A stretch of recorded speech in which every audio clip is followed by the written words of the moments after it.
Hello everyone, my name is Manolis Finorilakis, the founder and creator of Reality Crowd TV, and welcome to a new crowdfunding weekly show called Crowdfunding Office Hours.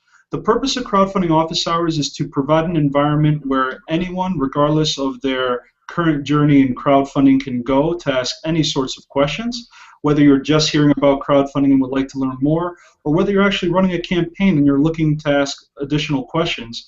This is a segment that we like to host on a weekly basis because we noticed that there was a problem in the industry.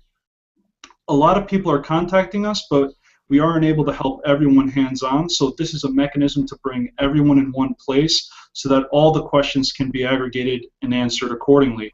Additionally, funding portals have indicated to us that they also see the benefit of this type of a show simply because they can't help every single individual campaigner on their funding portals as well. So what we're hoping this show is to become is a free resource for people and for funding portals to drive attention to the crowdfunding industry so that ultimately people's chances of success can be increased. I just want to go through a few housekeeping notes before I introduce our guest. And everyone who has followed the Circle of Reality Crowd TV will be able to use the question and answer application. So if you're watching the show, you can sign on and submit any questions you want, so long as you've actually followed the Circle of Reality Crowd TV.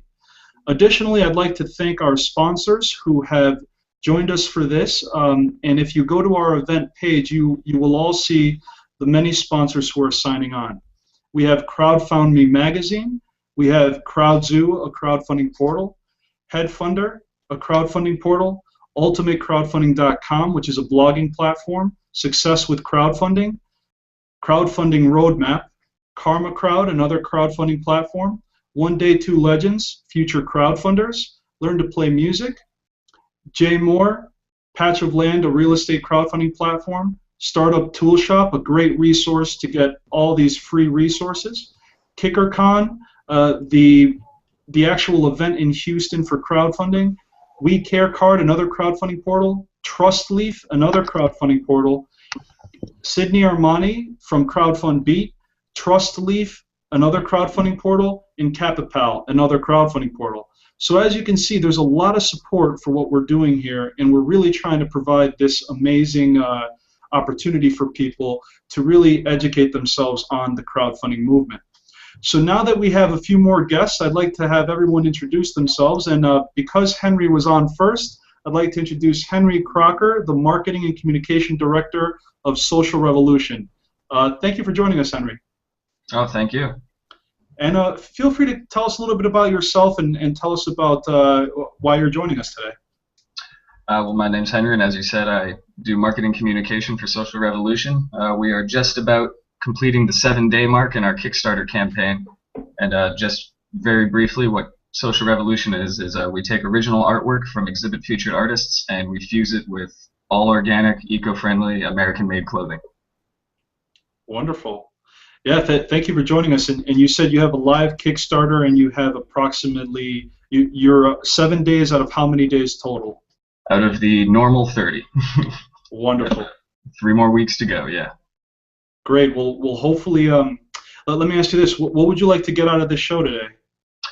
Well, my main focus now is getting featured by publications, getting featured by bloggers and everything. So anything, and also as anybody who's run any kind of crowdfunding campaign knows, once you hit that weak point, you hit a slump. And that's where the PR can really help. And I'm hoping to get some direction in that regard. Wonderful. Very good. We'll see what we can do in that regard. And we also have Pamela Chandra, who is a friend of mine who is a SCORE mentor. Pamela, can you please introduce yourself? Yeah. Hi, everybody. My name is Pamela, and I'm a SCORE mentor.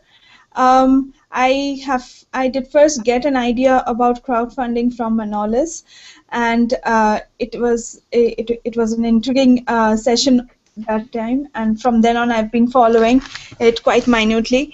And I'm basically a business analyst, and I would like to also see the opportunities as an analyst in crowdfunding. So I just hope that this discussion is going to be very, very informative and fruitful for me. Excellent, Pamela. Yes, you are you know, you are excellent with giving feedback regarding certain website analytics that you've done for Reality Crowd TV's website. So I'm pretty sure you'll find a very good place in this industry too for those type of services. Great. Even I look forward to it. Thanks, Manolis. Excellent, Pamela. And of course we have a guest who comes to us many times, and a good friend of mine. This is James Fierce. And James, please introduce yourself to the audience. Hey, Manolis, can you hear me okay? Yeah, I can hear you. Can you hear me? Oh, yeah, great. Yeah, I had a little bit of problems getting my computer going this morning for some reason. I guess it's because it's Saturday, right? Exactly. You know, your computer didn't even want to work on Saturday. That's right.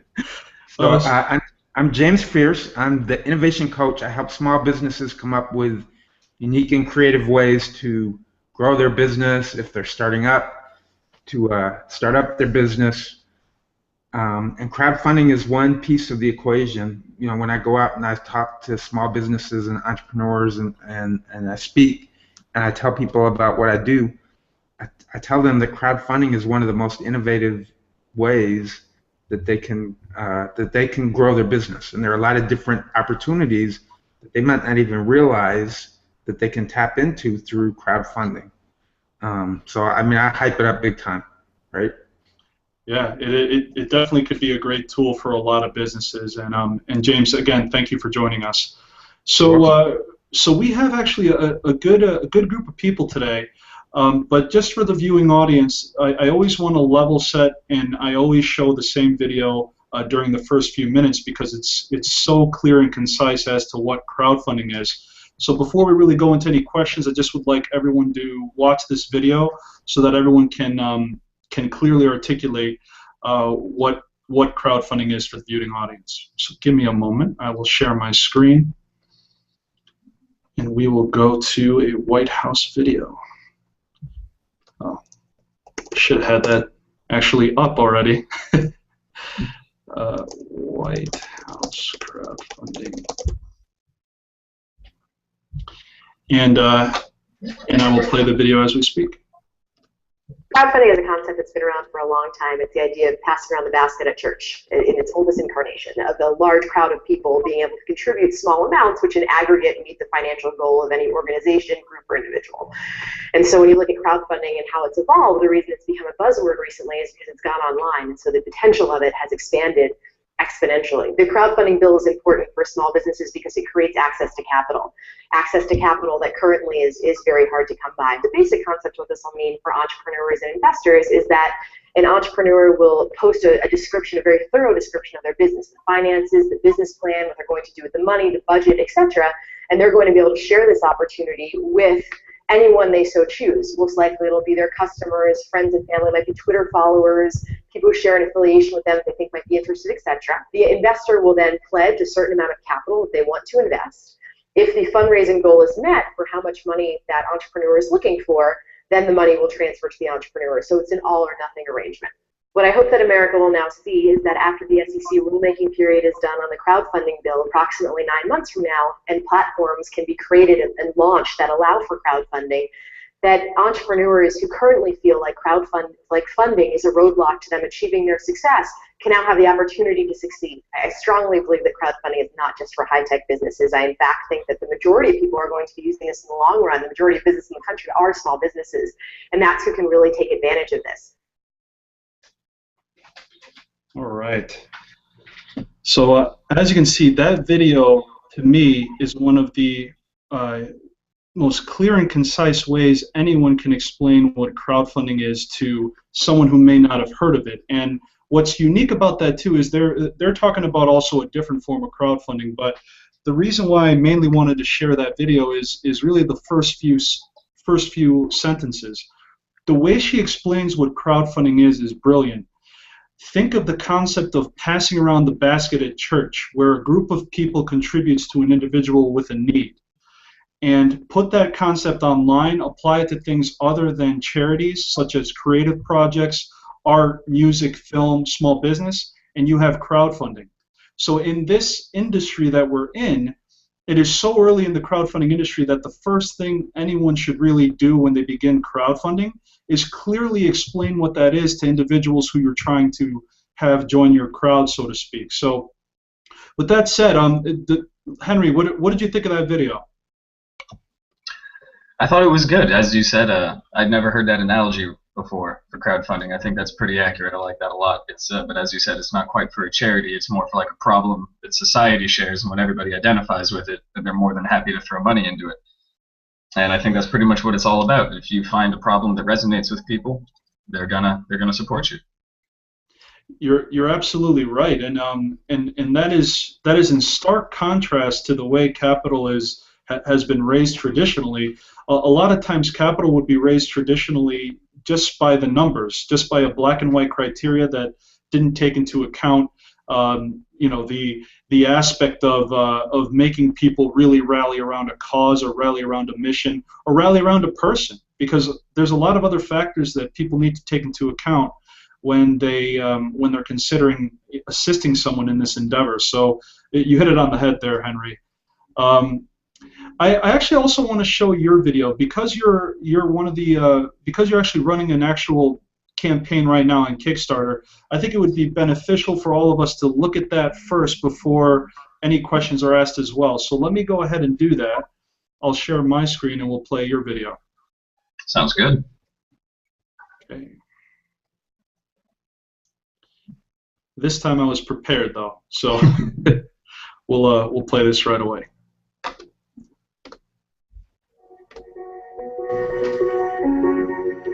In any given city, there are thousands of talented artists struggling to get their work out to the world.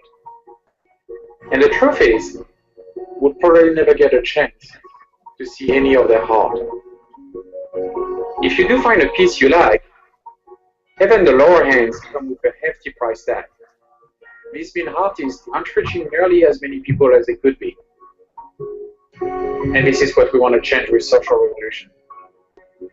Our team wanted to combine original artwork with premium American-made clothing to give people a better way to discover and own new art. It all starts with the artist, who create new design exclusively for us at Social Revolution. Each one is crafted to fit beautifully onto the clothing, giving you styles that are truly unique. But we're making more than a fashion statement. We're starting a movement that strives to get more art out into the world, and we need your support. The great thing about Social Revolution is that it gives artists more control over how people see their work. Artists have a chance to get their work beyond the galleries and right in the hands of art lovers. Our artists wanted the best canvases possible, so we made them 4 promises about the quality of the clothing they'll be working with. Now we're making the same promises to you. Everything will be made here in the US, from the fabrics to the boxes we ship in. All the materials we use will be 100% organic. Our clothing will receive an eco-friendly or natural wash to soften the fabric before it gets to you. And finally, all our tees and tops will be pre-shrank to preserve their great fit. We took it even further with our printing. Our water-based inks are entirely eco-friendly and fuse naturally with the fabric for a soft and durable design. So even though we use more colors per garment than the industry average, our hardware is actually lighter and smoother than what you're used to. And of course, we do all our printing here in the US. As our movement grows, we can add more pieces to our collection, and we'll be able to send more work to American manufacturers. Our team is an ever-growing collective of designers, fashion-forward innovators, and artists, all constantly on the lookout for fresh talent in the art world.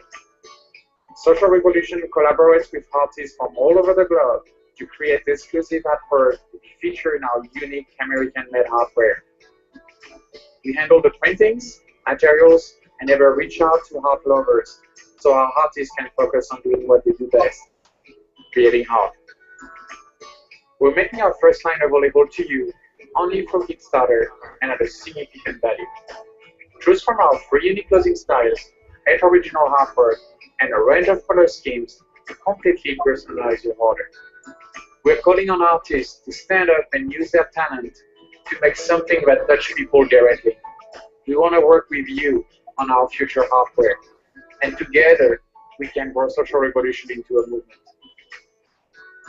Whether you love art, are an artist yourself, or simply love for a unique environment clothing, we ask you to join us and help introduce a new way for people to discover art. Thank you for your support, Mr.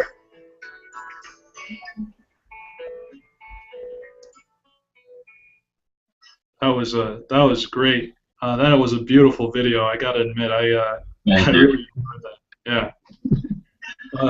I do get a lot of questions as to why I'm not in it, and the answer to that is I'm the only remote member of the team, and also I kind of figured that saying that we have a whole member of the team dedicated to marketing just doesn't seem very Kickstarter-ish. You know, it should be based around the product. So I just decided to remove myself. Oh, it makes sense. I mean, it is really just a beautifully done video, and it really tells about social revolution. And so, in fact, maybe we should look at it too. Let's just look at the profile for a minute and see how far you guys are. So we have about 10 days in. You have 50 backers, and you guys have raised approximately 3,822 out of your goal of 20,000. So I guess tell us about the prep that went into this project before you actually launched.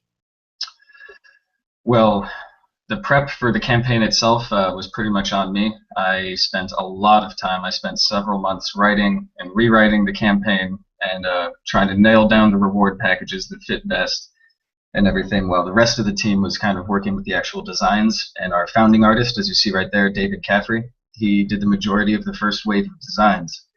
And so we were all kind of handling our own tasks, and I think it took about, I'd say, 3 to 4 months to really get a campaign down, like the text and the content and everything.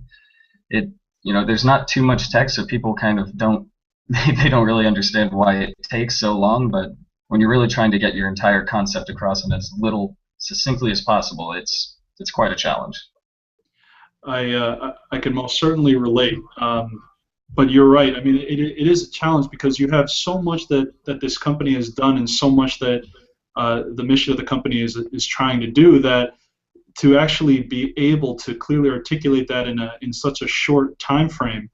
But I mean, the picture element is amazing. You could tell that everything is masterfully done, and it's a lot of talent that goes behind actually creating these shirts and the other memorabilia as well. So this is I could tell you guys put a ton of work into it. Yeah. What you're seeing here actually is a very recent redesign. The first week we ran with our original design, and we were getting a lot of feedback, and we decided to pivot and kind of redesign to fit all the feedback we were getting. And this is pretty much all the pictures you just went through in this last half are completely new. We completely reformatted and restructured the entire campaign. Wow, that's really interesting. Very good, but I mean the design itself, the fact that you have all these, the design is beautiful. From the perspective of marketing, PR, social, had you guys done a lot of build up prior to launch, or was a lot of the time spent in the messaging? We did. I handled actually a good amount of build up. I think I committed about a month and a half to. We were in stealth mode, and we didn't want to tell anybody what exactly we did before launch. And so for about a month and a half, 2 months leading up to it, I just had a very basic message on our Twitter and Facebook and Instagram accounts saying that we're trying to give artists a new way to express their message and get it beyond the galleries. And I was trying to build our follower base without telling them what we were doing, which was in itself a challenge. But it was moderately successful. I think we ended up with 400 Facebook followers, and I think I got 1,400 Twitter followers before we launched. And then when we launched, we actually had a user base to announce what we do. And so that was incredibly important. You don't want to start building a base when you launch. Obviously that's going to be impossible. Oh yeah, I mean it is. You're absolutely right. It's there takes a lot of pre-work, and so you had that initial bump, which is good. You had a good close to 4,000 initially. And you said now that you kind of came on the show because you're looking to get more PR. So I guess give us a few questions potentially, and maybe everyone who's on the show here might be able to assist you. But give us kind of some of your questions and some of your struggles, and start with what you've done already on your own as it related to PR. Well, as I told you before other people got on, I spent about 2 straight weeks just building and detailing out a list of about 280 bloggers and publications that I felt were relevant and relatable to what we were doing. And, if it was a newspaper, finding the specific reporter to reach out to and all of that. And then in the past, I think 3 days of launch, I reached out to all of them with a personalized introduction and everything. It wasn't just a mass blanket email or anything like that, one at a time. And we only got 3 responses. We got 3 bloggers to write about us. And so pretty much my question is fairly basic and probably very hard to answer, but how do you get these people to take notice? That is a very hard question, and I will say that I'm certainly not an expert in this regard.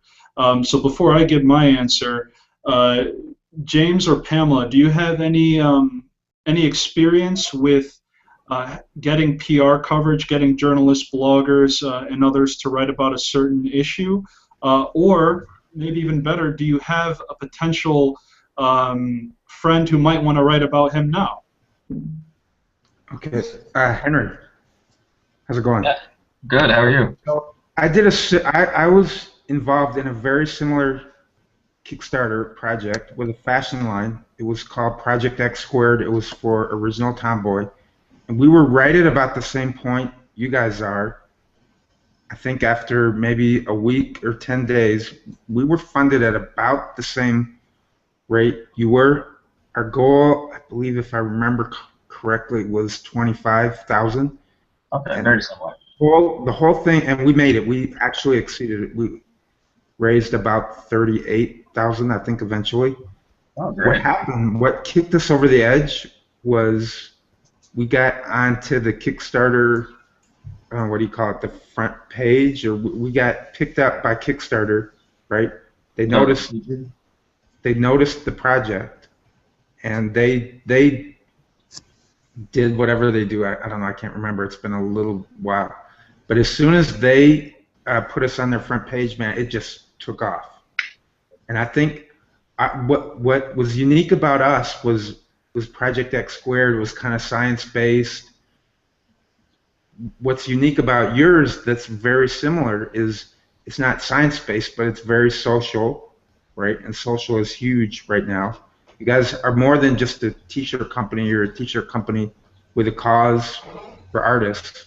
So I 100% believe that you guys can make your funding, but you got to do something to get the attention of Kickstarter and get yourselves on the, I can't remember what it's called, but it's the featured list, I believe.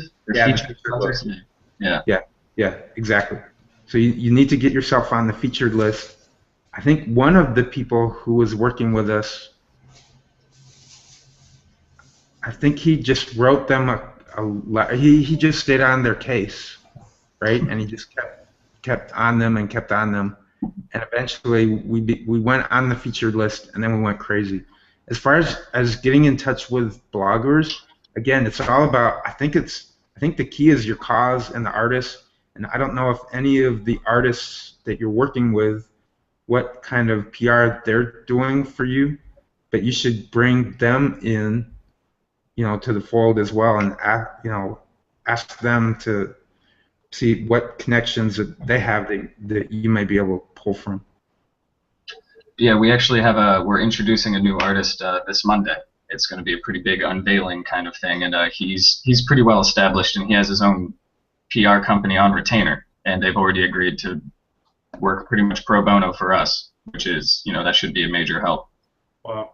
But in regards to your featured Kickstarter list, I've been trying to figure out how they figure that algorithm, like what their algorithm is. I know it's not public or anything, but when you look at the projects above us, the 10 projects right ahead of us don't have the same amount of money, they don't have as many backers, and they haven't reached nearly the percentage of the goal we have, and in my opinion the ideas aren't nearly as good, and I just can't figure out how exactly they work it out. That's been another kind of trial for me. But you said reaching out directly to them actually gets results? Well, I don't know if that, to be honest, I don't know if that worked with us or not, if it was that or if it was something else. Honestly, to be honest, I don't know, because you know what, they won't let you, like you said, their algorithms and what they do behind closed doors is secret, right? And they don't let you know. But I can tell you, when we got on the featured list, it took off for us. Now, there are some people who get on the featured list and it doesn't take off. But again, a lot of times it's because they don't have the right cause behind them. And I think you do. I think you have something that's very, very viable. The other thing that you can try, it's great, the artist, that's huge. The artist that you're going to be going with on Monday, and the fact that he or she, you know, come with a PR and come with people, you need to really leverage that and have a one-on-one with him, because by Monday you'll already be almost halfway into it, so you're going to have to really kick ass, right, and make stuff happen really, really quickly. So the more that you can leverage that, and if there are any, you know, the rest of your crew is out here in Los Angeles, do they have any connection to any celebrities or anything like that? I've been grilling them for it. They have a few connections. Our founding artist has a connection apparently to the LA Times art editor, and I keep pushing on them to reach out and start emailing everybody possible, and the reaction is kind of minimal on their end. Like I don't even know if they've really done the outreach or anything. I think they're kind of relying on me, even though I really need their connections. But for the most part, it's pretty much me on blind outreach, cold emailing and stuff like that. So it's not a great conversion rate. Right. Okay. You know what else, Henry? I've got a show called Get Busy. If you want, we can do a special edition just for you next week. I mean, we're already booked. We're already booked on Tuesday. Our normal day is Tuesday at 8 a.m. But we have. I mean, we don't have a huge following, but we do have a following, and I think we can get some action. So if you'd like, we can do a special edition of our show. I'm thinking either Monday. I can pull it together quickly, so we can do it Monday or Wednesday. You know, I've got some pretty big connections. I know some people, right, within Google Plus, some influencers, and maybe we can get you in front of them as well. That would be fantastic. I would really appreciate that. Yeah, because I know exactly how you feel, because like I said, we were exactly in the same place with a similar product, and yeah, it's like pull your hair out. Now I'm bald and gray because of that. I'm probably about 3 years from that, yeah. I love it. Well, I mean, James, thank you for that excellent advice and for the offer for Henry. I think that'll really help him. From the algorithm perspective, what seems to be happening in a lot of cases, not in all cases, but in a lot of cases, when projects hit 30% of their funding goal within the first week, that seems to be the statistic that is being quoted as to say that that's the algorithm that kind of gets you there. It's also a statistic that says if you raise 30% of your funding in the first week, you have a 90% chance of raising the rest. So a lot of what Reality Crowd TV is going to be able to show people when we create our reality television program is really the 3 to 6 months before you ever launch. We hit upon kind of what we call the 9 stages of crowdfunding, where you start at your business plan and you end in fulfilling the rewards. So that's one element of the algorithm, is a lot of money within the first week. But also, you might want to do constant updates as well. If you post constant updates, and I know you've done 2 so far, but if you post updates regularly, not more than maybe 3-4 a week, that might also trigger something because they see a lot of activity. And what I'll also say is, your updates have been offering people new rewards. I know you introduced a new reward at a certain level, but you might actually want to ask for their help as well. So in one of the updates, the backers who've already backed you, you might want to say, guys, thank you so much for backing, but we've kind of hit a little bit of a lull at this point. Can you please do your best the next 3 weeks, and please share all over social media? it would really help us get the message out. And that doesn't cost them anything to share over social media and introduce you to some people too. So you might want to leverage the 50 backers, because that's still a significant amount of people. Those 50 people might even have connections for you to meet. So leverage them as much as you can. It's actually a very good idea, and we're very well positioned to do that, because we actually, I don't know if you saw it on the campaign, but we have a link under where we say what our goal is. We made our very own special sharing page. It's just one little splash landing page where when people go to it, there's a Facebook button, a Twitter button, and a video button. And when you click it, it syncs with their social media profile, and you can share it right from the page. We've made it very simple for people, and we've been sharing that link around and tracing it through Bitly, but it's not getting quite the traffic we've been wanting. But I haven't sent them through it an update. I think that's a solid idea. Yeah, that might work. And then there's also another tool. You might want to write down this website called thunderclap.it. Thunderclap? Yeah, thunderclap, like a thunderstorm and a clap.it. And that is actually a tool that ends up, you send it out, it's a link, you create a campaign, and whenever anyone clicks on the Facebook, Twitter, or Tumblr button within the Thunderclap campaign, it essentially gives you as the campaign creator permission to broadcast one message throughout all of their social media channels that they gave you permission to at a certain point in time. I'm hoping it's less than 30 days because you don't have a full 30 days left. But if you could do it, maybe it's a 2-week campaign, you could see what the minimum amount is and see if people would be willing to do that. That could be another option for you to really just broadcast your message to a broader audience. Yeah, that's great. I'm going to look into that. Cool. And then finally, of course, as we discussed previously, I have a database that I can send you. We're going to send me some keywords. I'm going to send you a list of journalists and bloggers that you could reach out to directly that I have from this database. So hopefully, from a PR perspective, you could pass that around to not only yourself and your team, but if the new artist PR team is willing to help, you could give them the contacts too. That would be spectacular. Thank you, because as I said, I exhausted my 280-person list, and I feel like I just fired a bunch of blind shots at them, and nothing's stuck. I mean, we got 3 blog articles, but yeah, it's 3. Hey, Henry, are any of those bloggers LA-based? Yes, I believe one of them is actually an LA artist. No, one's a UK artist, and one is an LA fashion blogger. Oh, okay. So can you give us the link to the LA fashion blogger article about you guys? Yeah, let me grab it. Okay. Cool. So that's one thing you could do. Additionally, what I think we might want to do now, and Pamela, I know you've been there quietly. Did you have anything, any contacts or anything in the journalist industry that you could share with us? I might not have a contact to share with you directly now, but what I might be helping you with is maybe you can check out a platform like Score, which gives you a free and very confidential services. It's like consultancies, and you might meet up people who are interested in similar like in PR and blogging and directly related with the print and the media.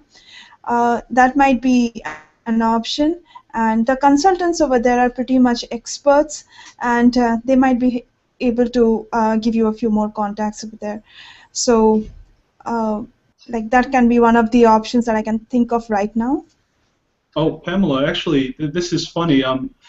Henry, the company's based in LA, but Henry lives in Connecticut, so maybe he can go to Score in Connecticut. We can connect. I've actually, back when I was still in college, I started a company with my friend, and or tried to, and we actually worked with Score, the Bridgeport chapter of Score. We met with them, and their experts were very helpful actually in helping us form our operating agreement and business plan, and they were great. Yeah, so that's what, like in Hartford area as well, we we have our chapter in Hartford area, and you can contact. So if you find it still informative or like good to reach out to, then you can. Absolutely. Oh, great. Yeah, awesome. That's great. Thank you. Awesome. Yeah, the Crowdfunding Office Hours is turning into Let's Help Crowdfunding. This is awesome. I love it. So what I'd like to do, if there's no more questions at the moment, I have a presentation that I can give everyone on the actual Hangout here now, as well as those who are on the actual event viewing it live. It's called Crowdfunding and Financing Your Small Business. Would you like me to go through that presentation, everyone on the line, or do you have any more specific questions before we dig into the details? I'm good. Yeah, good? I'm good too. Okay, so we'll just go through that, and then anyone can just chime in and add or ask questions as we go along. Additionally, anyone who's watching right now, if you're watching through the event page, you are able to submit a question through the Q&A application in case you have any questions. But until we get something, I will go through and we'll start this presentation. All right. Does everyone see the presentation right now? Yep. Perfect. All right. So we gave this presentation at the University of Hartford, and this was done about a month ago. So you all know who I am. I don't have to introduce myself. And just an interesting thing for everyone to see. And Henry, you've probably seen kind of the statistics out there. But crowdfunding started in 2009, you know, as far as really gaining momentum. And at the end of 2009, it raised $1 billion per year globally. Flash forward to 4 years later in 2013, it's now raised $5.1 billion a year globally. And that is a huge increase, you know, per year, from $1 billion to $5 billion over 4 years. I actually was just at a conference last week, and they showed another infographic. It's estimated that 2014 will be 7.1 billion. At the rate that crowdfunding is growing, it's going to be 7.1 billion a year at the end of 2014. So it's not slowing down. It's accelerating. And in fact, when equity crowdfunding is fully implemented, which we'll discuss shortly, it'll even grow much, much faster than that. So with, as I mentioned, every crowdfunding campaign is really a marketing and communications plan that needs to be executed over a 3 to 6 month period, and sometimes it might even take longer than that. The point of the matter is, you as a project creator will know when the right time to launch is, because you'll be getting feedback from people, you'll be seeing the momentum building.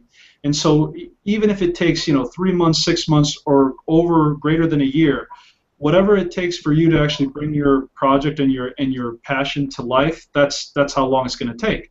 But generally, we've discovered these 9 stages because if the people in the room or the people in the audience don't know, Reality Crowd TV is actually going to crowdfund their own show. We're actually going to crowdfund our own show on Indiegogo in approximately 3 months.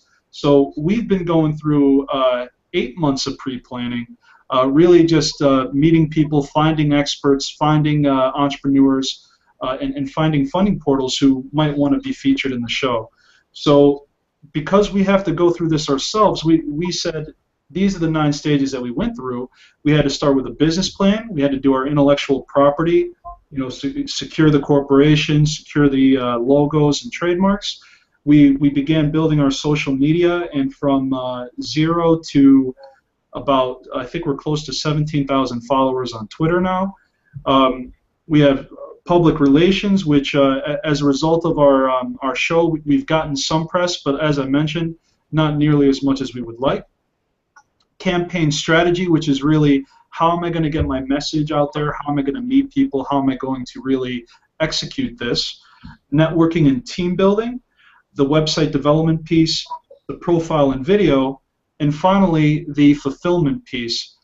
This slide is a little bit outdated. We've changed the stages since this presentation has been given, but generally there's 9 stages.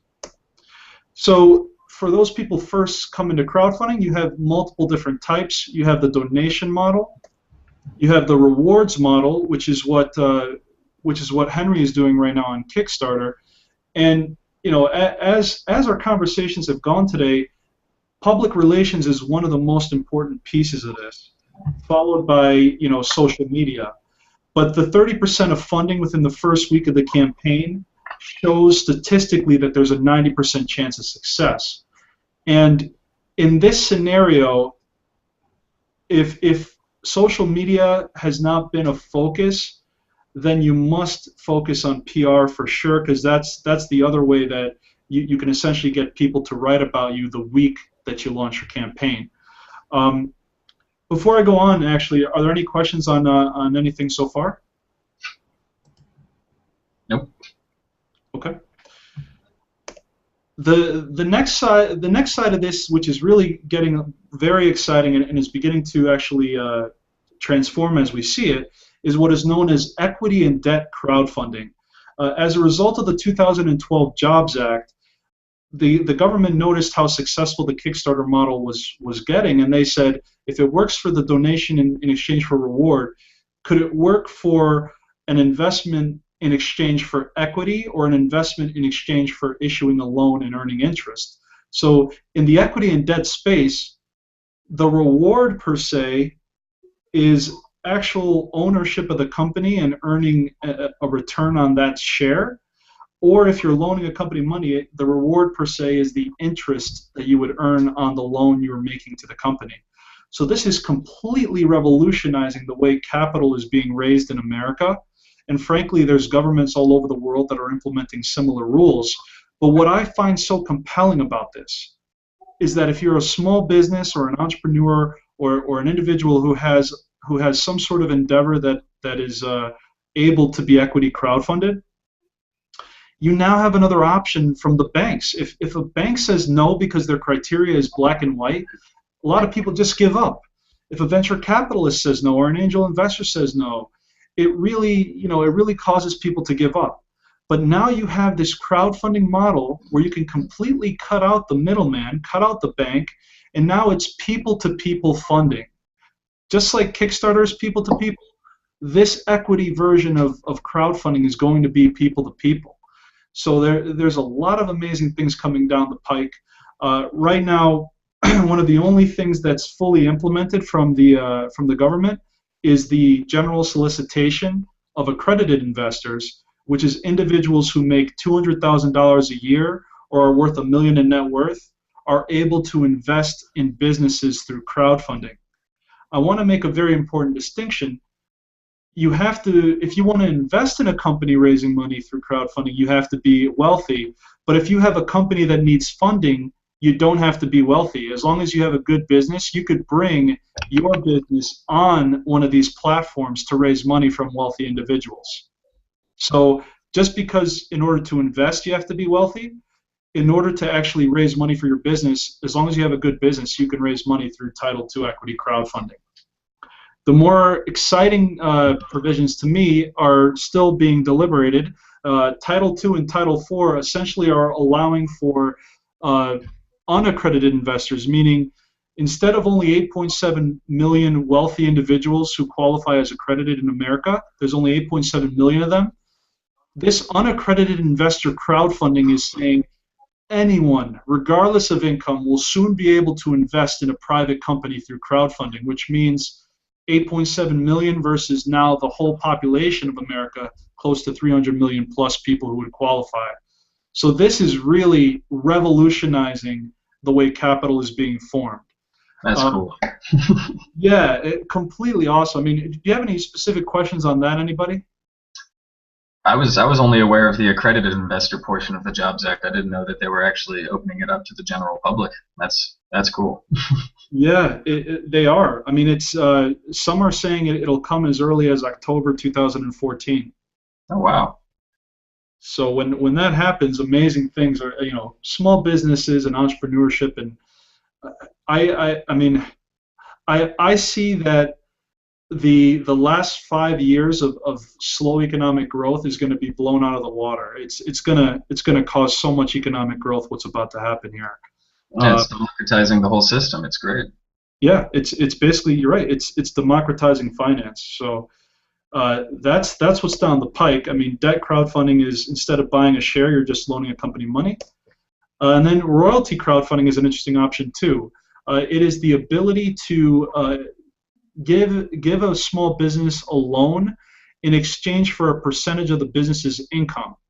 So that's that would be good for a startup company, because if they don't have much income at first, they could get a loan and pay only a small percentage of the loan repayment if it's based on a percentage of the income.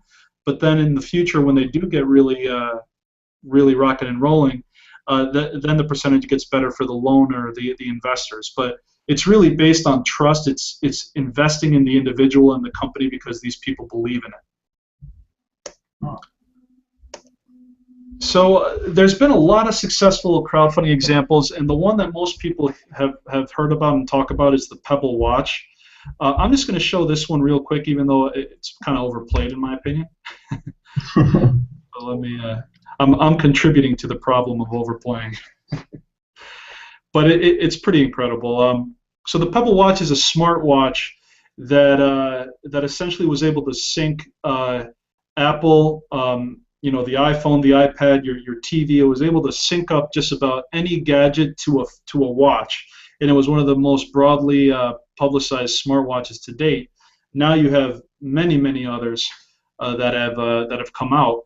But these guys, back in 2012, they only asked for $100,000 to kind of create this prototype or create, a manufacturing run, and they ended up raising $10 million, backed by 70,000 people. So if you think about it, what they did for themselves is they essentially filled up their order books for months and months and probably years on end. And this goes to show that they ended up going viral because they have a great product, of course, but my understanding is they prepared a lot for it. I mean, this isn't something that they just popped up after a week of thinking about it. This was something that took time, effort, and they had a great video, and they were able to really explain everything clearly and concisely to allow for people to believe that this was going to happen. So that's one of the most successful examples. Another good example I have is one that I love to share because, again, it's kind of CT based, and it's actually a friend of mine who was able to do this. And at first, when I saw this, I thought it was a failure, but it ended up being an astronomical success. So he came to us when he had about 40,000 of the total 100,000 he needed. And similar to what I'll do for you, I just gave him a list of bloggers, and then he went out and ended up getting a lot of these people to write about him. So he jumped up to around 70. And then if you look at the top, he ended up getting his funding canceled. And that means he canceled it. And I said, Raymond, why on earth did you cancel this project? You were doing so well. You were going to make it. And so here's the beauty of this model. He proved his concept for what he was offering so well that an angel investor or a venture capitalist called him up and said, I will give you the 100,000. Please cancel your project so that I can, help you do this. Oh, wow. Isn't that an amazing story? Yeah. I mean, and this is happening a lot because what entrepreneurs and startups need to realize is if everyone's not really giving you the time of day for your idea or your product or your service, go and do a Kickstarter or some sort of crowdfunding campaign to prove to them that there's consumer demand. I mean, as you can see here, 166 backers gave this much money. There was certainly consumer demand. And from last I checked, and we'll play a video for a short moment just so you can see the quality and what exactly the tree sleeve is. Last I checked, he had the angel investor who invested in him was introducing him to Starbucks because these sleeves go around coffee cups, and he was being introduced to Starbucks. So let me play the video because I can't do it justice on my own.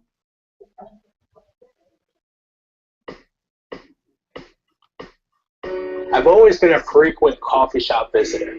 whether it's been getting some work done, meeting with friends, or enjoying a nice dark roast in the morning. However, there's one element of coffee shops I never understood, and that's the amount of waste that shops produce on a daily basis from paper coffee sleeve usage. So I decided to do some research and discovered that millions of trees are cut down every year just to make these single-use items served in these establishments. I knew I had to figure a way to transform a product typically viewed as a vehicle of waste into a vehicle of good, and that was the beginning of Tree Sleeve.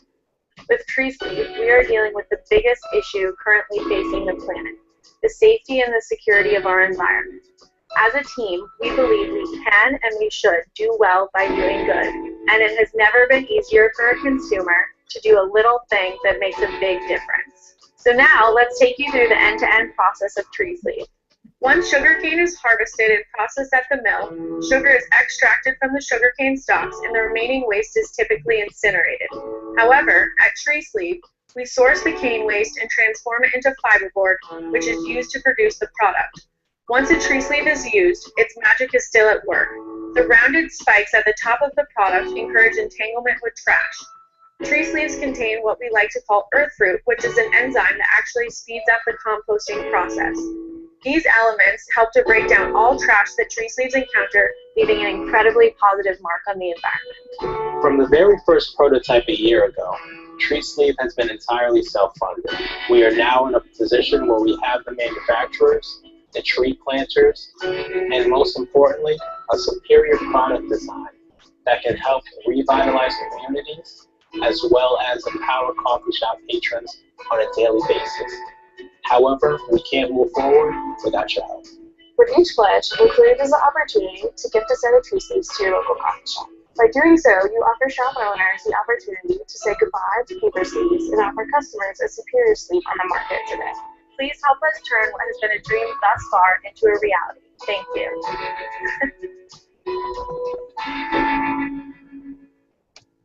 So as you can see, they did an excellent job, and their mission was also very compelling. For each tree sleeve they sell, they are planting a tree to combat deforestation. So I mean, imagine how much of a synergy that would be for a Starbucks, who's all about, you know, social good. I mean, they just announced they're paying for all the education for their employees. So, you know, the VC saw the element of not only did they prove it to me through commercial, but not, you know, he got enough actual traction that a VC saw his project and said, that's it, I'm going to give you the money and I'm going to introduce you to Starbucks. So, you know, crowdfunding is allowing the American dream to be rekindled in a sense.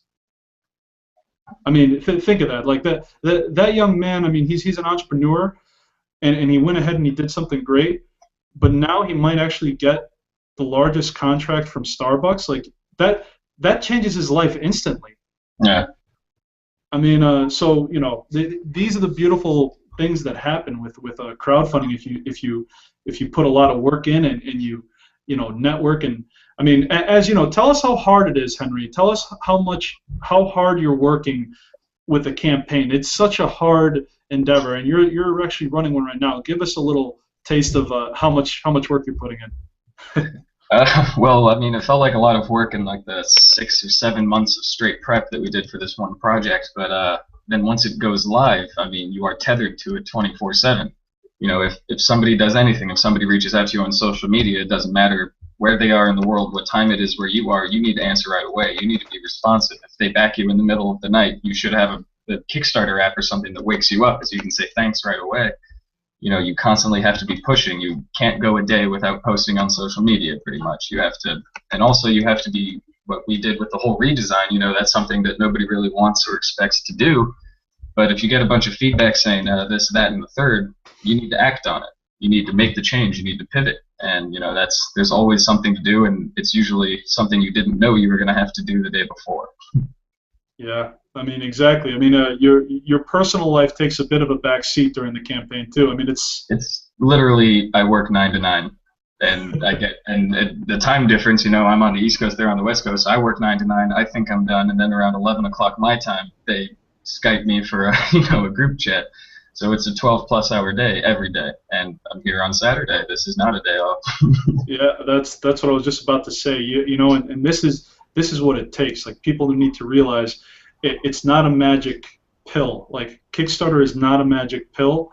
It takes a lot of work, and that's why right now, I mean, the statistics show that they say on Kickstarter there's a 43% success rate, right? But that was a lot higher, you know, a year or two ago.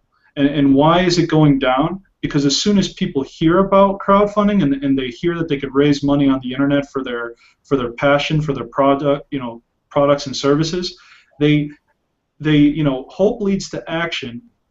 Crowdfunding leads to hope. Hope leads to action. And currently, action for a lot of people is, you know, great idea one day and then launching your campaign a week later. And you're wondering why the internet angels are not coming down to save you. You know, it's like it's one of those things where, you know, people need to realize that it takes a good 3 to 6 months of preparation, if not more.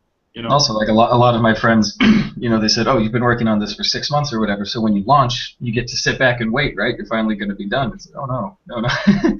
Adds more days and more hours into days. Like, it's not, as you said, a magic pill. It's not what people think. It's not just put it into the ether and wait. You know, it's completely driven by you. You know what, Manolis? I think the magic pill. I think there are occasions when the magic pill does happen, and I think it's with technology, something that's new, something that's a little bit different, something that really resonates with people, and it just goes viral. And those are the ones that people see, right? That's the picture that people get. You know, the painting that gets made for them are those really hugely successful, you know, tech-like projects that take off and go viral, and it's just the right thing at the right time, the right technology. It's sexy, and it just takes off. But that doesn't happen with every single project. Correct. I would wager to say, though, that they may have had that. They may have had the technology that had the opportunity to go viral, but I'd wager to say that in order for it to go viral, they had to put a lot of pre-planning into it. Like, in other words, it wasn't just a week-long preparation. It was, they had the concept, they had the technology that was had the ability to go viral, but they put in a ton of work to manufacture the viral nature of it. Would you agree on that, or?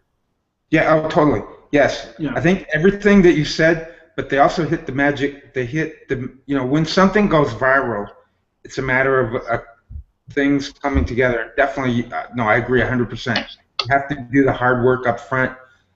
For any electronic gadget, I mean, there's a lot of research that goes into it. There's a lot of planning. There's a lot of design and development. So you're absolutely right. All of that hard work is done. But there's also a little bit of magic for them because they have the right technology. They get the right, you know, somehow the right person sees it when it pops up, and the right person blogs about it or puts it out there to the world, and it just takes off. I mean, that does happen on occasion, but you're right. It's not the norm, but it's the ones that we hear about, right? Yeah, those are the ones people see. Yeah. Absolutely. Absolutely. So before I go back to the presentation, any other questions at the moment? No, I'm good. Cool. I'll, you know what, and because you specifically are looking at PR, we might flash forward to their both PR and social media. But before then, I want to share one of my favorite quotes from Richard Branson. If someone offers you an amazing opportunity and you're not sure if you could do it, say yes, then learn how to do it later. To me, this is, you know, to me, a naysayer will look at this and say, oh, well, then you're going to be reckless.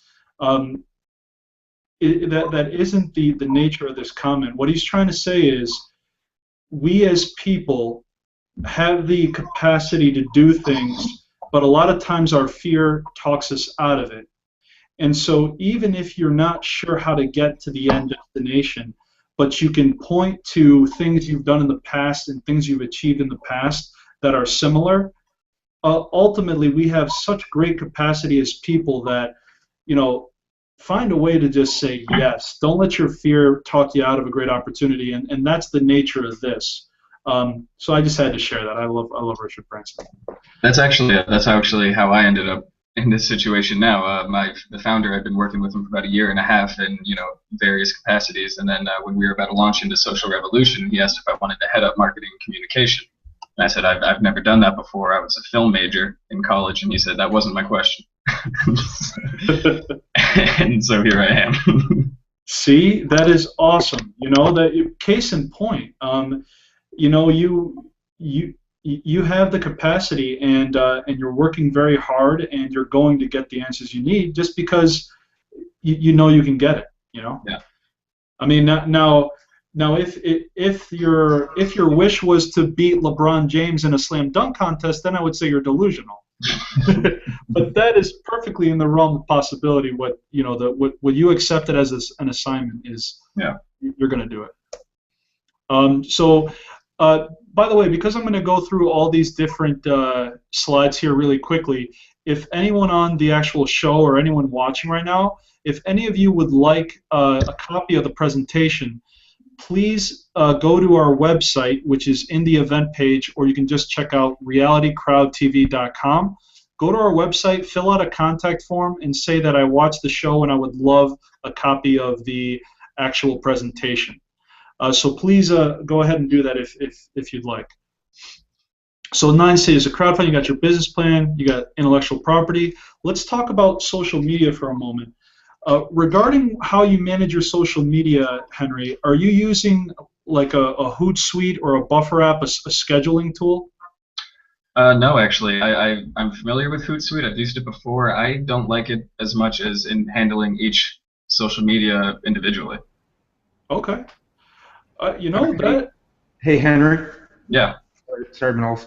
The one thing that it could do for you that you might want to consider is like overnight. You can schedule tweets and things like that to happen overnight when you're sleeping, and that way you can be doing social media while you're not. I mean, I get you 100% about being personal and making the messages personal, but sometimes when you're in a crunch, the really super nice thing about Hootsuite is it can do some things, schedule tweets, and do things like that for you when you're not even available to do them, and just keep getting the message out there.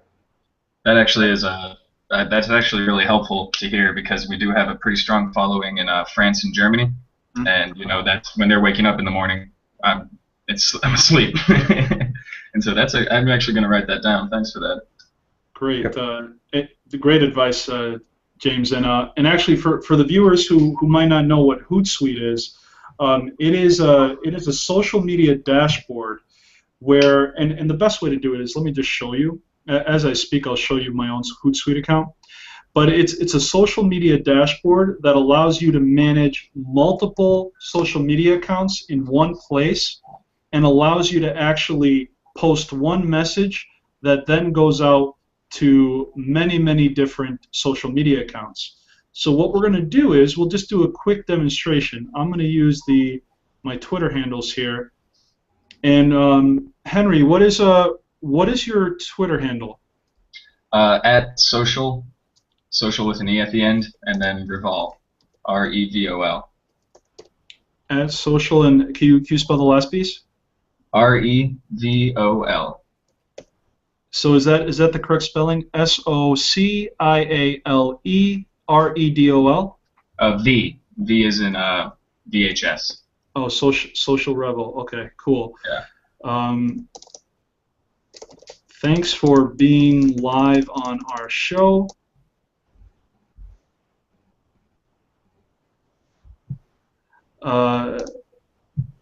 And I'm going to copy and paste your link in this demonstration, so that maybe people will retweet it and donate. Great, thanks. And of course, I have to actually spell success right. Do you want me to give you the bit.ly link? I don't know if you'll have space. Actually, it shrunk it through Hootsuite. So Hootsuite has its own They have their own Hootsuite analytics as well. So here we go. I'm going to hit send, and I'll show everyone kind of what just happened.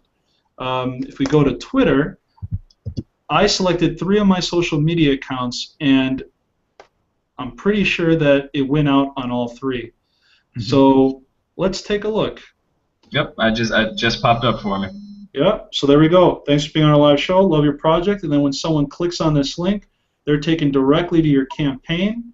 And the thought process is hopefully someone out of the 16,000 people that I just shared it with will want to donate. So I'm also going to make sure that I retweet it so that it gets to be one of the top tweets. And so this is really important. Even if someone doesn't want to necessarily contribute to your campaign because maybe they just don't have the income for it, the one thing anyone can contribute is just a social share or an introduction to a PR person or whatever the case may be. You don't have to always contribute in money, and many times it is actually more valuable to contribute in other ways because it could lead to the promised land eventually. Yeah, yeah, no, entirely. Hey, Manolis, there are free versions of Hootsuite too, right? Yeah, Hootsuite allows you to have 5 free accounts without paying for it. So you could link 5 social media accounts without paying at all. If you want to, if you want to do more than that, I mean, I manage some other people's social media as well, so that's why you see a bunch of different tabs on my Hootsuite. If you wanted to manage up to 50 different accounts on Hootsuite, it costs just $10 a month, so it's well worth it. Yeah.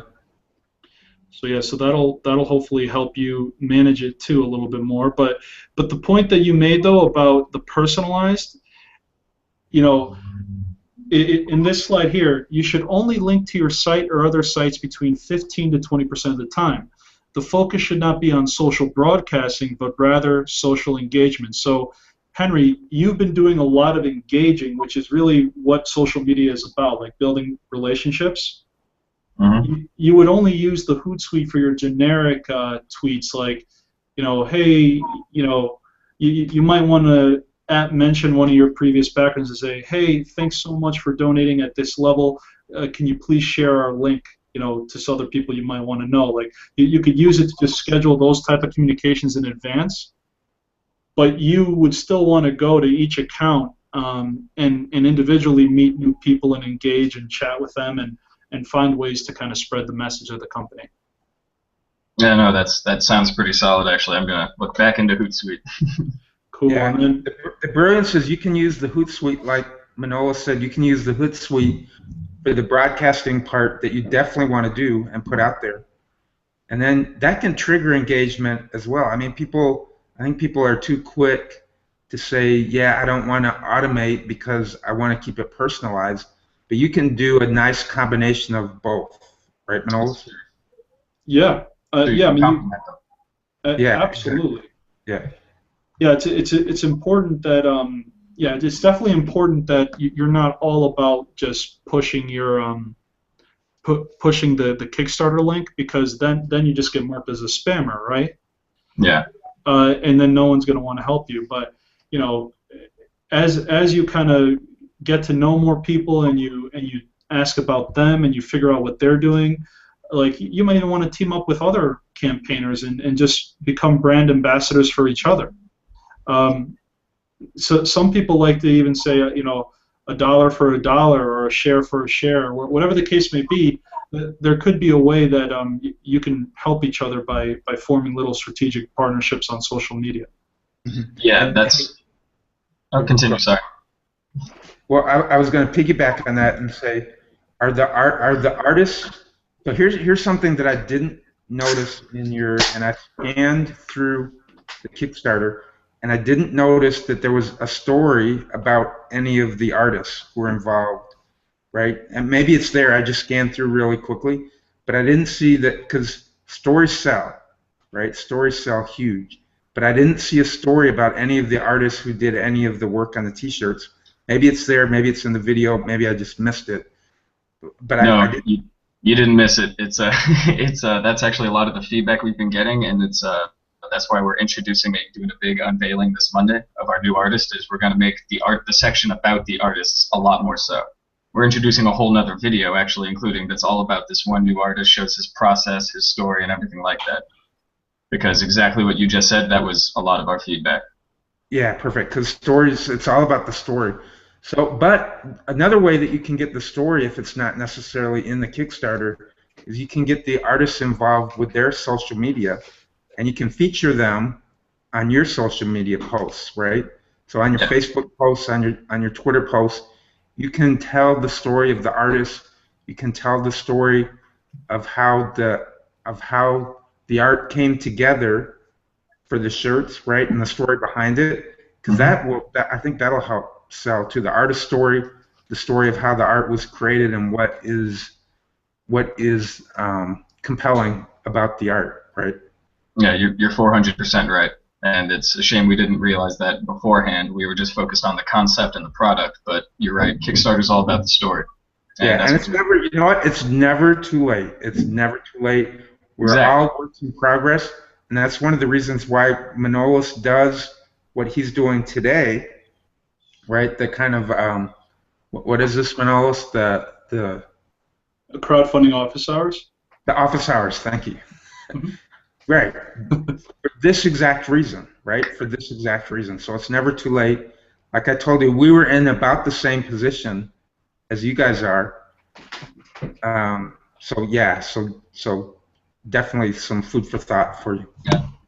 It's never too late to pivot, especially in a bootstrap startup. It comes with the territory. Right. And it's not really pivoting, it's just adding on, right? Yeah.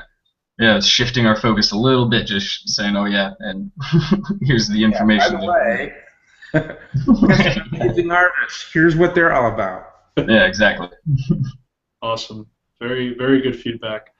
We'll just go on to the next section, which is the social media.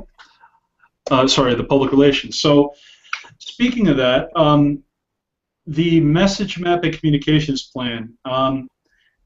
The message map is important, and this is kind of where you ask three important questions, and usually this is done very early on. I mean, you want to make sure you do this well before you launch it, and I know you guys have done this, but what people really care about if they're in PR is the why, the who, and the where. So why is your pitch? Why should a blogger care? Or why should a journalist care about what you guys are doing? What's in it for them? So what is the pitch that you would make to them to make them want to write about you? And really that's really the mission of your company. You know, what is the mission of the company, and who would like to write about it, right? So the why is really what is the message you're trying to get across. The who is identifying exactly what type of blogger, journalist, television anchor. Who are these people who care about your why? And when you know the people who might care about it, you need to cater your why to them in a specific manner. And it includes, and here's something that is really important when you're talking to PR. When I give you that list, Henry, you're not going to randomly cold call them or email them right away.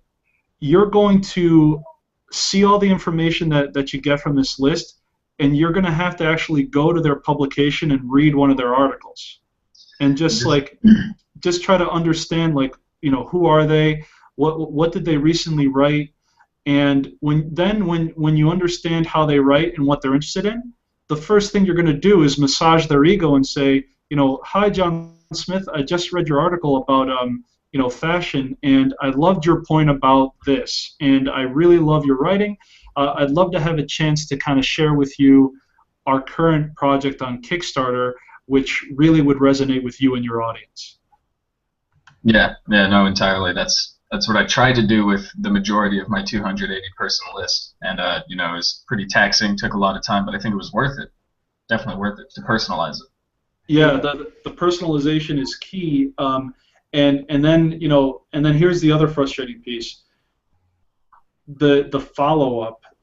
Some people have like a spreadsheet where they kind of track, and actually the list is going to come in a spreadsheet, but like you're going to want to also find a way to, maybe your first litmus test is an email. A week later, you do a call. Or rather, maybe like a week later, you do a call or a tweet or whatever the case may be. It's these people get pitched, I think, probably hundreds of times a day. It doesn't mean you're not going to get picked up, but it means if you don't stay on top of them, they'll just forget about it because they're so busy with other things. Well, that's actually a big part of our next step in the PR plan, or my PR plan, is this Monday when we release the new artist and unveil that, I'm going to reach back out to all the publications that never responded to me and just say, hey, here's an update. We're still moving forward. Hey, absolutely. Guys, so I'm all about being strategic and leveraging. So Manolis, I don't know what kind of information that you have on your database, but some things that I would consider is, Henry, some things to think about. And even as you're going back to the 280, like which are the ones I would like really highly focus on, be very specific, be very targeted, go after the ones, because you don't have a lot of time. So you need to go after the ones who are going to give you the most bang for your buck. So who has the biggest readership?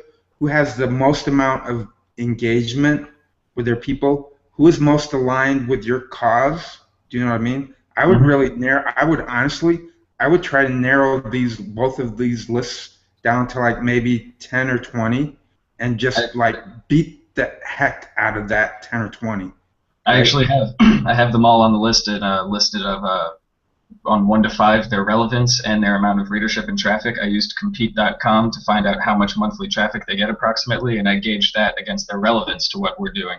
And so I have them on a scale of 1 to 5, and I'm going to try to reach back out to all the 4s and 5s that never got back to us. So like, I know exactly what you mean. That's incredibly important because, as you said, we don't have time like most companies do. Yeah, can you actually send me that spreadsheet too? I'd be interested to see that because eventually when we launch our campaign, I kind of would like a nice template to use. I mean, I'd love to see kind of what your strategy was. Yeah, definitely, for sure. I'll just double check with the founder to make sure he's cool with that, but he shouldn't have an issue. Or you don't have to even include the reporters, just kind of the template of how you tracked it. I don't want any personal information. I'm just looking as like for a system, but I totally understand you still have to ask the question. But no, I'm definitely good at it. If you could do the same for me, Henry, that would be awesome. For sure. Right. You see, we're being schooled by the student. Had to do a lot of learning really quickly. That works. Cool. So let me just head back here for a little bit.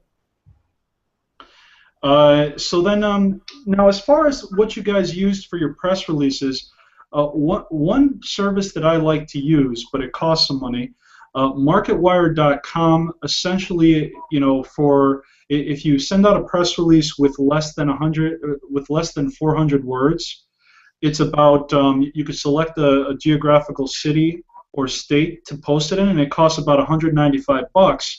But what's amazing about MarketWire is they've essentially created amazing relationships with the largest publications, and you're almost guaranteed that when you send out a press release through MarketWire, the press release and anything that you write in it, the links to the Kickstarter, the links to the website of the company, will get picked up and just replicated on 200 other websites. And it's incredibly powerful because for two reasons. In a week, you might get an extra, let's say, 3,000 to 5,000 people to your site. But as a strategic play, even for a business leading up to an event, it'll instantly boost your SEO because it's getting that many backlinks to your website, and that will really get you much higher up on the spectrum of Google ranking. How did you guys ever broadcast a press release? Well, we have a press release written. We haven't pushed it yet. We were kind of saving it for kind of around now if we needed a little boost in the middle. And we have been in talks with PR Newswire. They're a bit pricier, and they Like they obviously they can't make any guarantees except that they will be on over 1,000 websites, I think, when you push it out. But we're kind of holding off because our SEO really isn't terrible. If you put in Social Revolution, our Kickstarter and all of our social media accounts and our website are on the first page. So I mean. So in regards to that, let me ask you a different question. Mm-hmm. When you if you were to put on in Google, right? What are the keywords for your business? Like, because Social Revolution is the name of your company, so it makes sense that it would show up #1. Yeah. What would be like a keyword for your particular company? Well, if we want to get a bit more specific, we could say made in LA, because everything we do is manufactured in LA. Okay.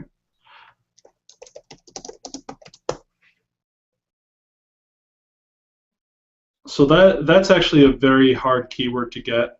Like so for me, I'm just trying to think. So artware, right? So if I look here, artware introducing new fusion of art and fashion. So if someone were to type in artware, I think that would be a more specific way to. You might want to tackle that, even though that's pretty hard too. But yeah, artware would be something. Let's see, Social Revolution. Yeah, so the last one. Wait a second. Here we go. Yeah, there we are. That's actually very good, actually. Yeah, that is good. Yep. Well, and there's a picture there. None of the others. So here's what else is cool: is nothing else comes up with a graphic, but you guys come up with a graphic. Yeah, I just saw that. Actually, that's very interesting. No, actually, can you try it on your end? Because I've been watching it recently, Google is just like making it pop up for me on the first page. So sometimes when I see that, I don't necessarily believe it. Let me try it, but I've also typed it in, right? Yeah, because I went to their Kickstarter. But let me see what happens if I do it. Yeah. It's kind of funny. It doesn't show up on mine. Yes. So that's what I mean. Yeah. How on earth is that possible? It happens that way, and it's funny how Google does that. But see, for us, for Reality Crowd TV, we really try to do a lot of like if you type in crowdfunding TV on yours, you should be able to see that Reality Crowd TV is #1 organic, and like that's because I view it solely as a result of press releases, and because our traffic is not that high, so it's definitely not because of the people visiting. It's mainly because of the fact that we did about 6 press releases when we were on tour, and we're building up this the momentum. So one other thing I will say, since we're on the topic of SEO and PR, prior to starting a campaign, it would behoove people to really utilize video to build SEO. So one other reason why we're probably so far up on Google is because if you go to our YouTube page, each time that we used our handy dandy GoPro to really interview entrepreneurs, we were able to just post a ton of videos, and in each video that I ever posted, and I have over 253, I always link my website within the YouTube video. So I have over 200 plus videos here, and they all have my website link that goes back to realitycrowdtv.com, and I'm pretty sure that the social aspect of my planning is resulting in this, in a page 1 ranking. Now, strategically speaking, if we were to go to Social Revolution, your website, and this is something you might want to bring up, unless they're currently selling stuff right now on Social Revolution. Revolution.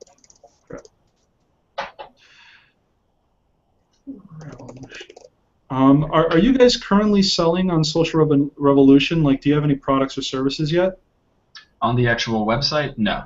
Okay, so we just wanted to redirect. It's strictly informational. We just wanted to direct traffic to the Kickstarter page. So this is what I wanted to tell you then. What you guys should do is, instead of let's say there's a kick. Where does it say the Kickstarter here? I don't think that's it. I don't think that's ours. Oh, that isn't yours. Okay. No, social with an E at the end. Yeah. Oh, okay. My bad. Because yeah, I was gonna say, if the website is being redirected to Kickstarter right away, then you guys are doing something great. Yeah, they have a call to action right there. Yeah, I made sure. You know what though? Here's something else you might consider, because this is what I'm thinking of doing, and maybe maybe it's different, but why not just why not when they just type in socialrevolution.com, they're just automatically redirected instead of having to click support us on Kickstarter. Just make it go to the campaign page immediately if they type in this website or they look it up. That will immediately redirect traffic to Kickstarter. Yeah, that's really not a bad idea. I mean, we thought it would just kind of help our web presence overall to have an informational site in tandem with the Kickstarter, but I think you make a good point. Like, there's no point in redirecting traffic anywhere except Kickstarter. Yeah, because I mean, they're going to get the same information on Kickstarter, right? Yeah.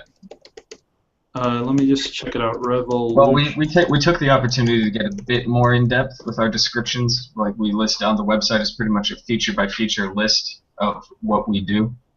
So we kind of took that opportunity. But I mean, as you said, if it redirects to Kickstarter, would anybody actually be able to get on the website, or will they only go to Kickstarter? They would only go to Kickstarter, but at least for the time being, that's the only place you want them to go, because the website, you can't sell anything anyways, right? Yeah. And you have all the social links on the Kickstarter profile. You have all the information. To me, that's a strategy that we're going to leverage, is when the time comes for us to launch our own crowdfunding campaign for Reality Crowd TV, we're about to release a new website that we hope will start to get a lot of traffic. And then when we launch our campaign, we're going to have certain milestones that we want to hit website traffic-wise. And the moment we launch, we're just going to completely redirect to Indiegogo, so that it just, everyone, that's all they see, at least for the first week. I mean, then after the first week, then maybe we'll get it back. But just, we want to use any tool possible to potentially get some people to donate. Yeah, you want all roads to lead to your goal. Yeah. What was the actual saying there? All roads lead to Rome or something? Yeah. Nice. I like it. Cool. So let's go back here. I love the conversations we're having, guys. This is really, really good stuff. And so yeah, so PR Newswire, definitely use that then, because it's basically same concept. And then you likely have already created a media kit, like basically just, if somebody asks who's a PR person or a blogger, do you have like all the information that they would want readily available? Yes, actually, something else we did that we took from, I'm not sure if you've read it. I feel like anybody who's researched crowdfunding has read the article by Mike Del Ponte. And he suggested, when you reach out to bloggers, make them a Dropbox with some relevant photos, a quick bio, and introducing the team. And so you can just say, hey, check us out. Here's a cursory bit of information. Just click this. And then if and when they're interested, they'll reach out, and then you can send them the link to the campaign and, just get a bit deeper than that. That is excellent, actually. That is a great strategy. Man, again, I'm learning a lot from you. I don't know if you've seen it, but the article by Mike Del Ponte, he did the Kickstarter campaign for Soma water filters. It's phenomenal. It's incredibly in-depth, and he just lays everything out. He gives examples of every single email he used to reach out and everything. It's pretty fantastic. Oh, that was on the 4-Hour Workweek blog, right? Yes, correct. I've seen that. I didn't know him by name, but when you mentioned Soma, I know that project. So awesome. Yeah, that's where I got a lot of this strategy. Excellent. So great. So that's your public relations campaign strategy. I mean, we're a live example right now. I think Google Hangouts are a very powerful way to even give updates to your campaigners. In our profile that we have a draft of, we're really going to drive people to our Google Hangouts as a way to give live updates and show them video of us, because I think people like to see people. They want to see the project creators, and they want to see the passion that the people have for it. So not only are we doing it for our show as one of the mechanisms we deliver our show, but I recommend anyone to, if they can have the time and they can do it, to do the Google Hangouts as one of the ways that you can update your progress. Sorry, Real quick, and to piggyback onto that, if you if you are interested in doing a hangout with Get Busy, talk to your people, and the more of them we can get on, as well to talk about what they're doing, that would be best, right? Oh yeah, definitely. I mean, the founder would be there for sure. I would definitely try to be there. We'd try to get a couple others. Yep, awesome. Yeah, and then yeah, for sure. So yeah, Get Busy. By the way, I was on James's show. I believe it was this last week, and there were over 80 plus people who said they were going to watch, and at least 70 who said maybe. So his show had more, had a lot of viewers. So like, his show is definitely will get you busy. Yeah. Perfect. And I think Manolis, there were close to 150 comments that happened during the show as well. So what we do, Henry, is we use a comment tracker, and we bring the comment tracker into the Hangout, and we engage with our audience. So, and we bring those questions, a lot of the questions, right into the show, and you can shout them out during the show. So it really encourages engagement with the audience. Awesome. That sounds perfect. Yeah. And it's Busy, B-I-Z-Y? Yeah, it's Get Busy, G-E-T-B-I-Z-Y. Yep. And that's the amazing part of social media, and especially Google+, the ability to have beneficial relationships that cross shows, that there's so many people who would care about your project, and the strategy of just collaboration is inherent in not only crowdfunding but really in business in general. The ability to have strategic partnerships and mutually beneficial relationships is I think one of the lessons learned for anyone who's going to go through a crowdfunding campaign. There's ways that everyone can help each other without having money having to be at stake. And so, some people think you need a budget to get anything done. I mean, it helps, that's for sure, but you don't always need it. So you need people, right? Human capital. Trust you. Yeah. Yeah, human capital is even better. And speaking of that, the networking and team building. This is really a great segue. One of the ways that we discussed early on, and when I showed you guys the initial video, is you really need to explain what crowdfunding is to people during the pre-launch activities, and even now during launch.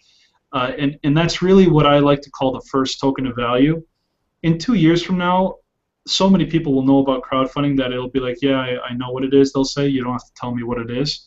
But just to give you an indication of how new this is, if you're in the tech industry, if you're an artist, if you're a finance person, maybe you've heard of crowdfunding. But I went to a Main Street coffee house in New Britain, Connecticut, and I took my GoPro with me, and I asked 8 people at random. I said, have you ever heard of crowdfunding? Have you ever heard of Kickstarter? And 7 out of 8 people said they haven't heard of either. So Main Street America does not know about crowdfunding yet, but you bet that they will, based on how much it's growing globally, the growth of crowdfunding, that eventually everyone's going to know.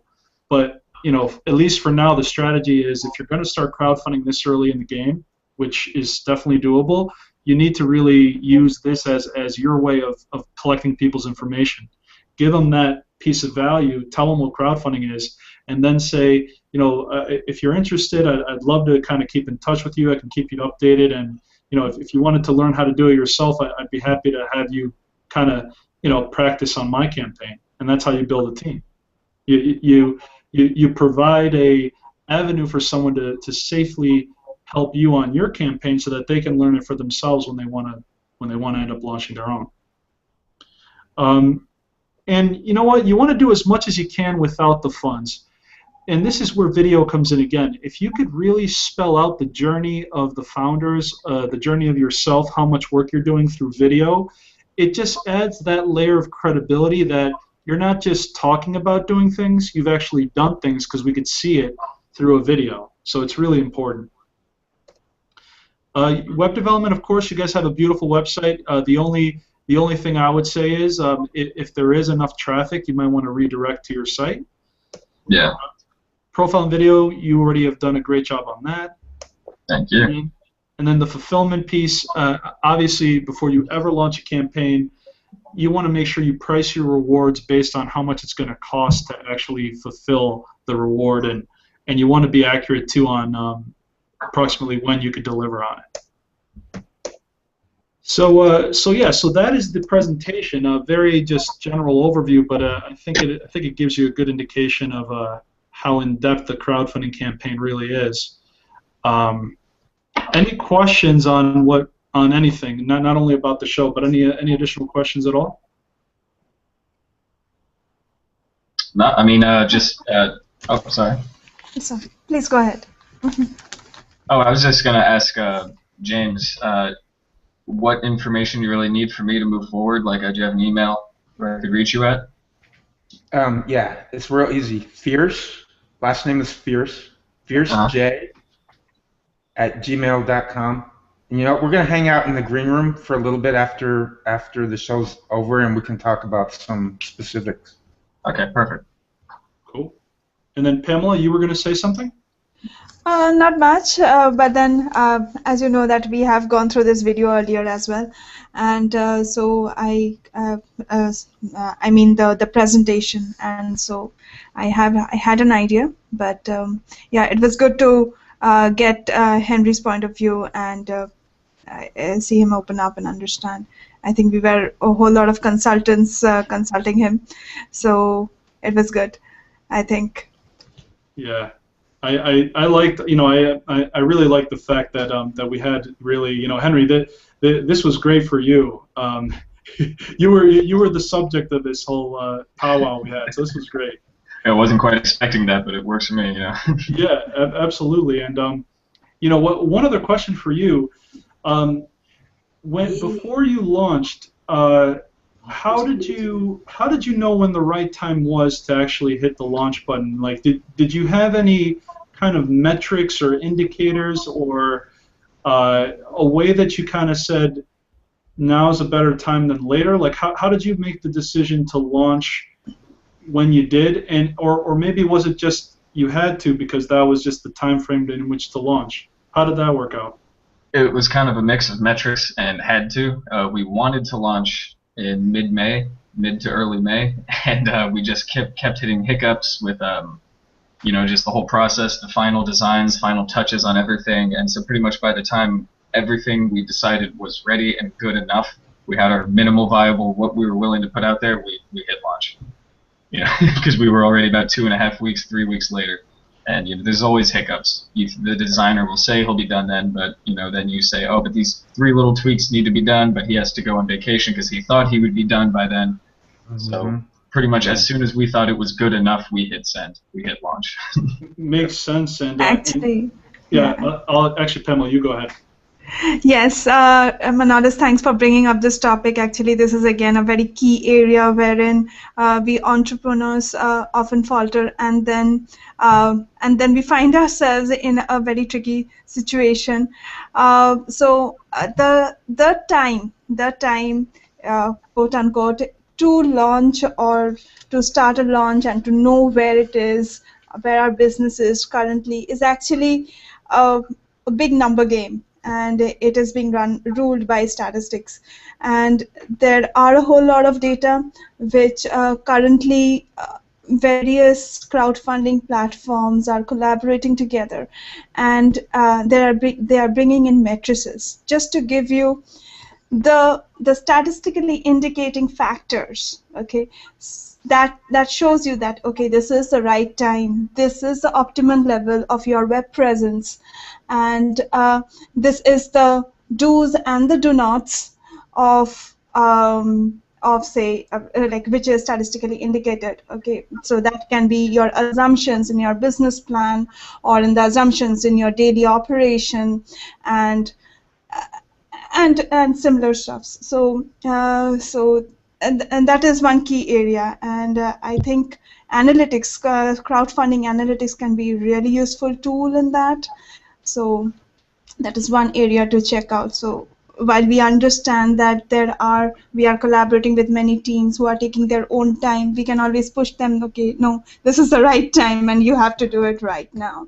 So Yeah, It's a very important thing, actually. A lot of entrepreneurs are very scared to push that launch button. I know I was terrified. You know, I double checked with the founder about 8 times. I said, "Are you sure I should hit it? Are you sure I should click it?" You know, it's. Yeah. And see, that's and that's what's not currently out there. It is a human decision at the current time. It's always a human decision, but I guess what I'm trying to say is, it's kind of a feeling that an entrepreneur has whether they should launch or not.